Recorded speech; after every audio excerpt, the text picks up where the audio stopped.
At dito nga kami sa haba ng tinakbo itong bebe namin, kailangan naman natin na bigyan ng reward daw.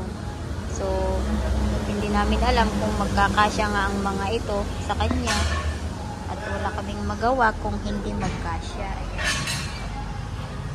15 by 8, by roll, SRP 40K, sale 25K. So, ayan talaga yan. Ito talaga yung price. Kaso nag-inisip sila ng 25K. Kaya sabi na, sige, try kung pwede.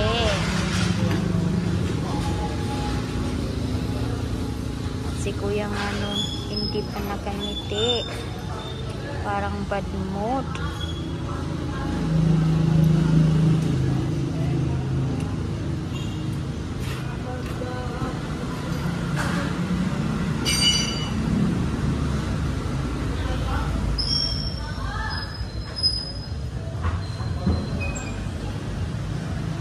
Kasi nga kahapon binangga kami doon yung elf. At so ayun, kawawa na yung bebe, nagbuka.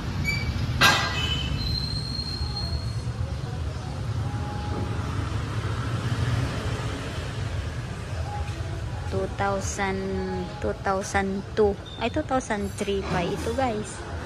Tingnan niyo.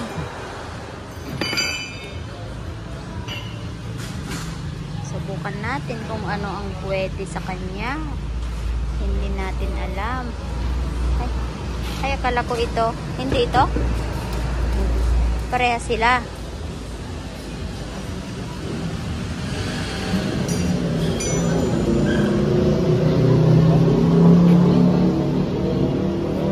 Maliit.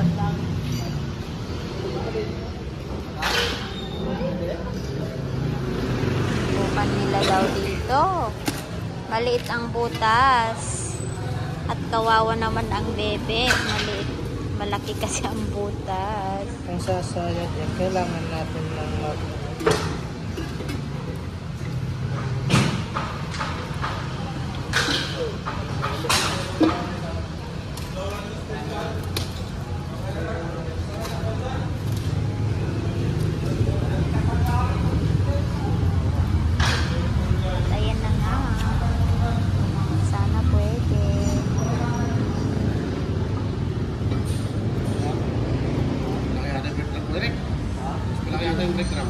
at sa kasamaang palad, guys, talagang walang kasya dito sa baby namin dahil ito daw yung talagang original niya. Ang makabili nga lang yung mga mga yun, parang ukay-ukay lamang.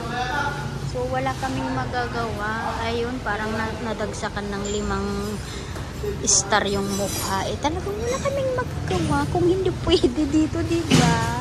O kahit gustuhin mo, kung wala talaga magkasya, walang talagang magagawa. O yan, nag-try sila. Yun, 40K, wala din. Wala din. So ayan.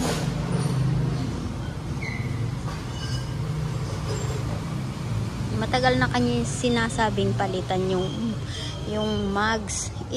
Ngayon, 3 shop pinuntahan namin, wala pa rin. Sorry, baby ko. Hindi ka pwedeng mapalitan ng bago. At ito nga pala yung sinasabi niyang car lifter, guys. Ito 2 blue na poste. Magkano na nga ito? 250K. Diyos ko. 4 na buwan na sahod sa abroad. Kasi ganyan daw, pwedeng maitataas yung sasakyan kapag may car lifter ka. Ganun daw. Ayan, pag-iipunan na naman. Pagbalik ko. At binalik nga ni kuya yung dating gulong. Kasi talagang hindi kasya. 4 na rim ang trinay, pero talagang wala. So, sorry. O-orderan na lang kita ng iba.